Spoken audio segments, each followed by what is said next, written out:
My name is Marcus Iwedi, and 3 years ago, I sat in a conference room in downtown Charlotte with a restructuring list in front of me, a pen in my hand, and my cousin's name 11 lines down a page I had already begun initialing. I want to tell you what I did next, but the honest version of this story requires going back much further than that Tuesday, because what happened in that room only makes sense if you understand what happened in a different room, 6 years earlier, at my aunt's dining table in Greensboro. I grew up the only child of a single mother, Adaeze, who worked as a hospital administrator and raised me with a very particular kind of clarity about what the world owed me, which was nothing, and what I owed the world, which was everything I could give it through effort. My father was not absent by choice. He died when I was 6, an aneurysm nobody saw coming, but his absence shaped the family dynamics around me in a way that took me years to fully understand. His side of the family, the Iwedis, had always treated my mother with a kind of polite distance after he died, as though a widow with a young son was a category of relative they didn't quite know how to place at holiday gatherings.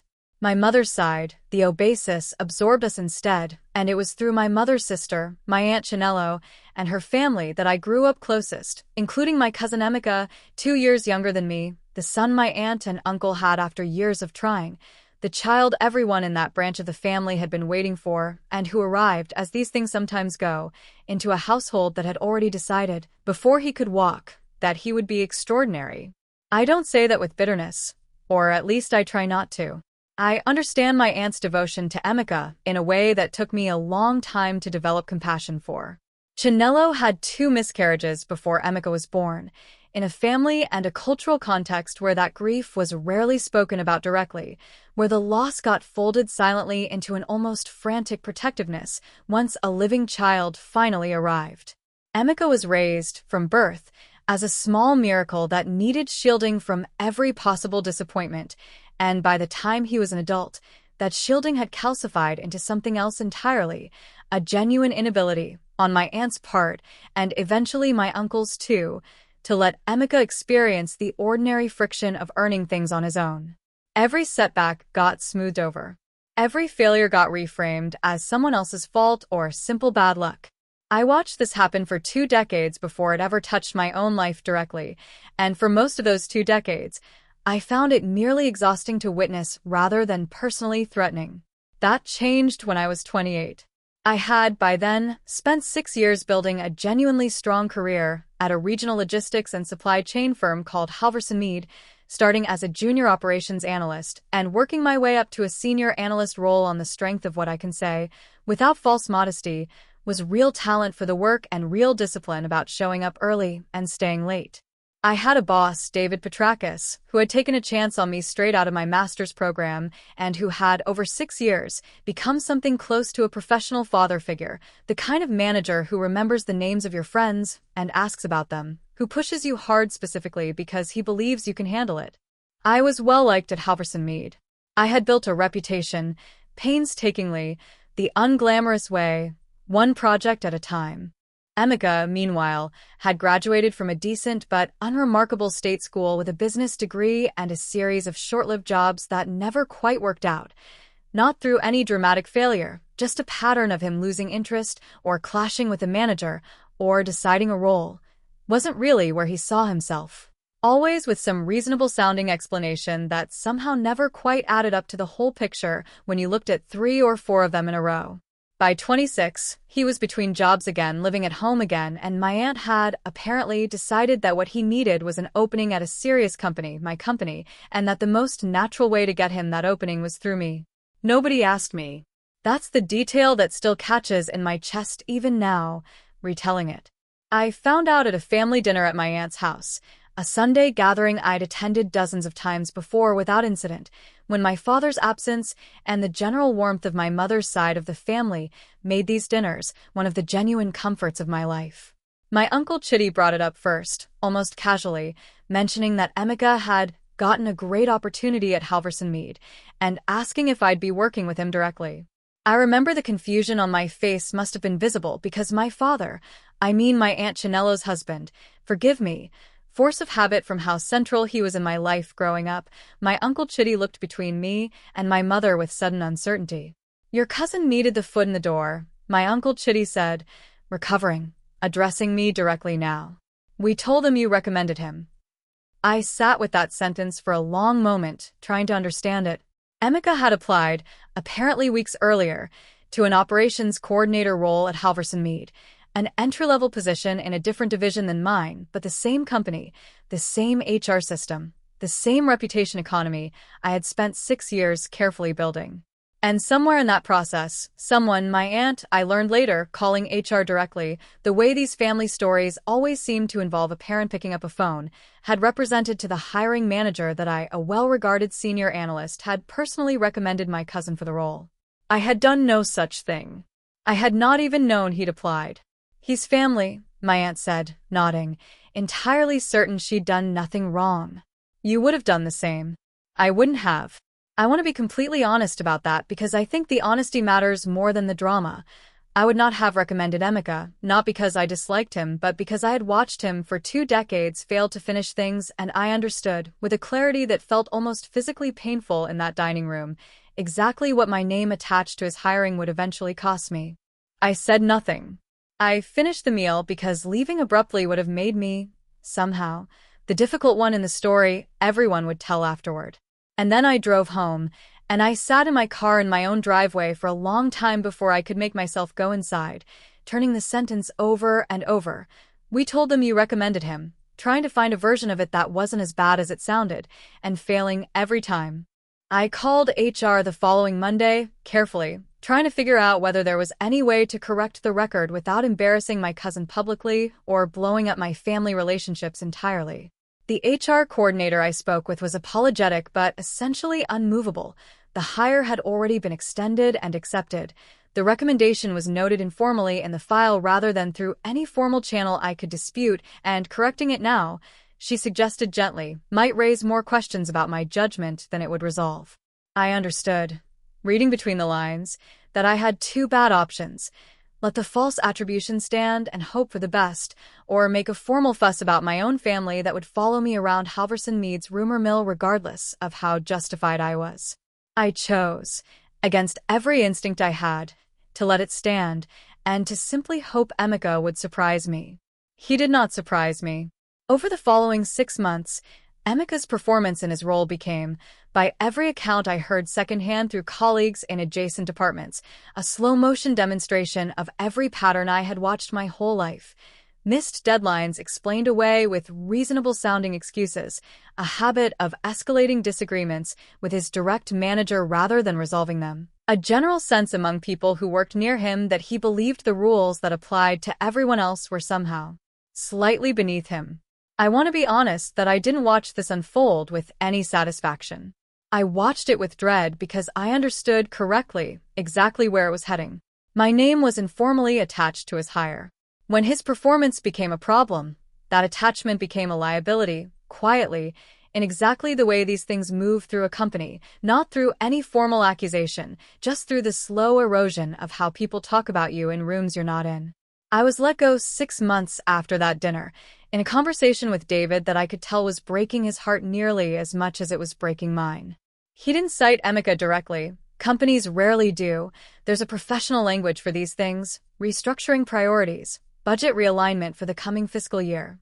But he told me, off the record, in a moment of real candor I've never forgotten, that leadership above him had started associating my judgment with a hire that was becoming a genuine problem, and that he'd fought it as long as he could. I know this isn't fair, he said. I want you to know I know that. It was the closest thing to real acknowledgement I got from anyone in that entire chapter of my life, and it came from a boss, not from my family. I want to talk about the months after that because I think the vulnerability in this story lives there, not in the boardroom 3 years later. I was 28, laid off from a job I'd built for 6 years, through no failure of my own, because of a lie told on my behalf by people who believed, sincerely, that they'd done nothing wrong. I moved back in with my mother for 4 months, a genuinely humbling experience at 28, sleeping in my childhood bedroom, the 2 of us circling each other carefully around a subject she wanted to discuss, and I was ready to.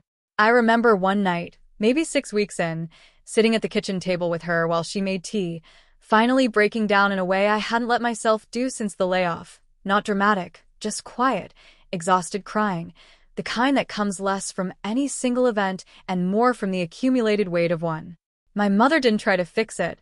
She sat with me and said eventually, "You are allowed to be angry at my sister. Loving her doesn't require you to pretend this was fair." I have held on to that sentence for years.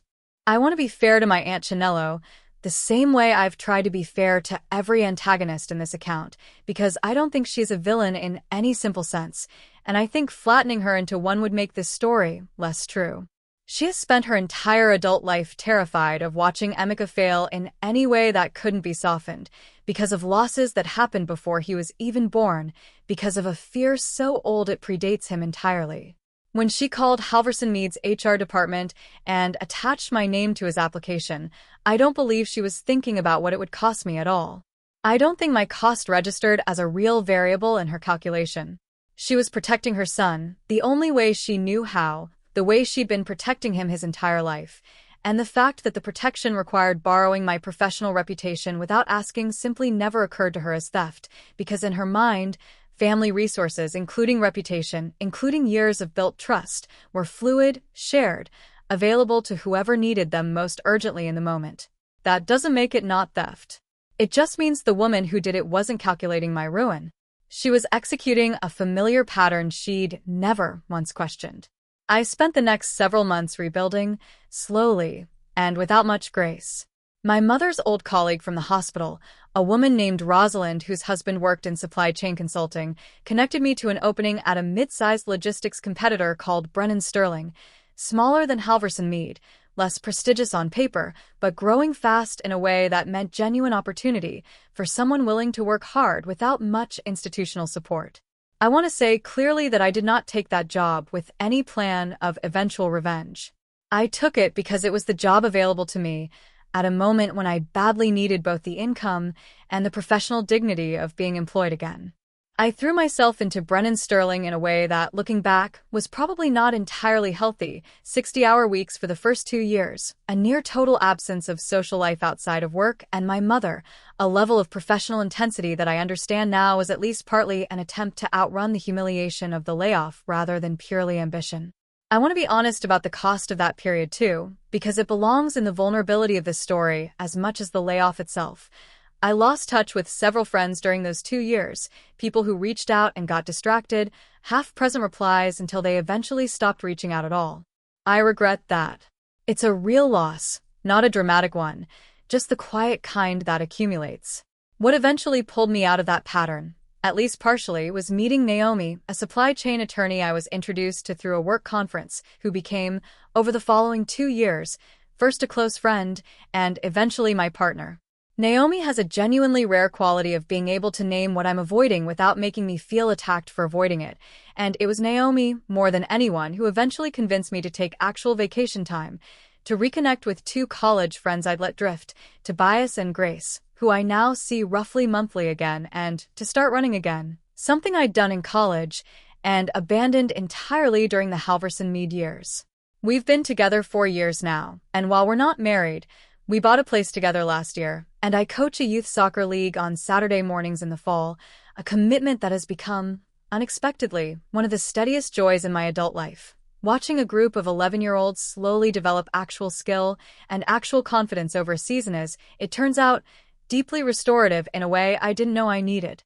At Brennan Sterling, I rose steadily rather than spectacularly, associate director within 3 years, and then, right around the time Naomi and I moved in together, division director, overseeing the West Coast fulfillment operations, a role that put me on the leadership team's radar for larger strategic projects. Brennan Sterling had been growing aggressively through acquisition for several years by then, absorbing smaller regional competitors as the logistics industry consolidated, and I was asked, given my operational background, to join the integration team for the firm's largest acquisition to date, a company that, when the announcement finally came through official channels, turned out to be Halverson Mead. I want to describe what that felt like, hearing the name in a leadership meeting 3 years after I'd been quietly pushed out of it. It wasn't triumph. It was something closer to vertigo, the strange sensation of watching 2 separate timelines of your own life suddenly, unexpectedly, collide. I disclosed the history to my direct supervisor immediately, the layoff, the circumstances, everything, and much like other professionals I'd later come to respect for this exact instinct, she told me the history made me more valuable to the integration process, not less, because I understood Halverson Mead's internal culture and structure in a way most of the team didn't. I want to note, honestly, that I did consider asking to be excused from anything touching my former division specifically. I didn't in the end because I told myself I could handle it professionally. I'm still not entirely sure, even now, whether that was the right call. The integration process took the better part of a year. Operational audits, staff overlap analysis, the unglamorous mechanics of merging two companies' systems and headcounts without breaking either one. I want to be honest that for most of that year I did not think much about Emeka specifically. Halverson Mead employed several thousand people. I had no particular reason to expect his name to cross my desk any more than any other individual employees, and in the early months of integration it didn't. That changed on a Tuesday, roughly 8 months into the process, when the restructuring committee, a small group of senior leaders from both companies, myself included given my division director role, was presented with the final headcount reduction list, the unavoidable, ugly part of any large acquisition where duplicate roles and underperforming divisions get flagged for elimination. I was one of several people responsible for reviewing and initialing the list before it went to HR for formal notice, a purely administrative step by that point in the process, since the actual analysis had been done weeks earlier by teams I trusted. I was moving through the list mechanically, initialing division after division, when I reached an entry 11 lines down flagging an entire regional operations coordination unit for elimination, underperforming for 2 consecutive fiscal years, duplicative with an existing Brennan-Sterling function, a completely defensible business decision on the merits, the kind of line I'd already initialed a dozen times that same afternoon without much emotional weight attached to any of them. I initialed that one too, out of pure procedural momentum, before my eyes moved to the attached staff list for the division, standard practice to confirm headcount numbers matched the analysis. Emeka, Obasis. 11 names down the staff list, the same division I'd just eliminated with a single initial, in the same company where his hiring, 6 years earlier, had ended my career there in the first place. I put down my pen. I sat with that page for a long time, long enough that a colleague across the table eventually asked, gently, if everything was all right. I told her I needed a moment, which was true, and which she accepted without pressing further. Professional courtesy, doing its quiet work. I want to describe honestly what went through me in that moment, because I think it's the most important scene in this entire account, more important than the dinner table 6 years earlier. I did not feel triumph. I felt something far more complicated, a kind of dizzy, unwanted symmetry, the universe apparently closing a loop I had never actually asked it to close, and underneath that, a genuine uncertainty about what the right thing to do actually was. I want to be clear about the mechanics of what I was actually looking at because I think precision matters here. The division elimination decision had been made on legitimate operational grounds by an analysis team weeks before that meeting, grounds that had nothing to do with any individual employee, let alone my cousin specifically. It was a genuinely underperforming, duplicative function, and reversing that determination purely to protect one employee inside it would have been its own kind of corruption. A decision made for family reasons dressed up as business judgment, exactly the kind of thing that had cost me my job in the first place. I understood, sitting there, that using my position to shield Emeka now would mean becoming, in some small way, my aunt, deciding that family loyalty entitled someone to bypass a process everyone else was subject to. But I also understood something else, that Emeka, as an individual employee inside that division, hadn't personally been evaluated for elimination on his own merits at all. The whole unit was being cut structurally, regardless of individual performance, and there might be a legitimate question, entirely separate from family loyalty, about whether any individual employees in that unit had skills that mapped onto open roles elsewhere in the newly combined company. That question applied to everyone on that staff list, not just Emeka. Recusing myself from any decisions specifically about him, while letting the process run its course for everyone equally, felt like the only version of integrity available to me in that room. I raised my hand and asked, in front of the committee, to be recused from any individual placement decisions regarding staff in that specific division, citing a prior personal connection to an employee on the list, without elaborating further. Nobody pushed for detail. Recusals for personal conflicts weren't unusual in a process this large. I let the division elimination stand. It had been correctly determined on its merits before I ever saw the page, and reversing it would have been exactly the kind of family-serving distortion that had once cost me everything. But I made sure, through the standard internal mobility process available to every displaced employee in the acquisition, that Emeka's file, like every other displaced employee's, got reviewed by HR for open roles elsewhere in the combined company, on exactly the same terms as his former colleagues. No favor, no shortcut, no name attached that didn't belong there. I did not call him. I did not tell my aunt what had happened, not that week, not for months. I let the process run itself, impersonally, the way it should have run for me 6 years earlier if anyone in my family had simply let me build my career without inserting themselves into it. I found out, eventually months later, through my mother who heard it from my aunt, that Emeka had not been retained through the internal mobility process. His interview for one of the few comparable open roles hadn't gone well, by every account for reasons that had nothing to do with me and everything to do with the same patterns that had always followed him. He was, as of the writing of this account, working in a different industry entirely, a position my mother described only vaguely, and I haven't asked for more detail because I'm honestly not sure I want it. My aunt called me directly once, a few weeks after she learned the full shape of what had happened, that I had been on the committee, that I had recused myself from decisions about Emeka specifically, that the division elimination itself had gone forward regardless. I expected anger. What I got instead was something quieter, almost bewildered. "You could have saved his job," she said, not accusingly, more like she genuinely didn't understand why I hadn't. I told her the truth, that the job that got eliminated wasn't mine to save any more than it had ever been hers to give him in the first place, and that if she was looking for me to finally use my position the way she'd once used a phone call, she was going to be disappointed, because I had spent 6 years rebuilding specifically, so I would never again be the kind of person who decided someone else's fate through a side door. She was quiet for a long moment, and then she said something I hadn't expected. "I think I finally understand what I did to you." I don't know if that's true, or if it was simply the thing that felt right to say in the moment. I haven't decided yet whether it matters. I want to be honest about what I actually have now and what it cost. I'm a division director at a company I respect, in a role I earned entirely on my own record, married in every way that matters to a woman who has helped me become someone less defined by the wound that started all of this. I coach 11-year-olds on Saturday mornings, and I've rebuilt real friendships with Tobias and Grace that I nearly let disappear during the years I was running from what happened rather than through it. What I don't have and don't expect to ever fully have is an aunt who understands, in any complete way, that love and theft can live in the same gesture, that he's family, you would have done the same, was never actually generosity. It was an assumption that my name was hers to spend. I don't have Emeka as anything resembling a real relationship.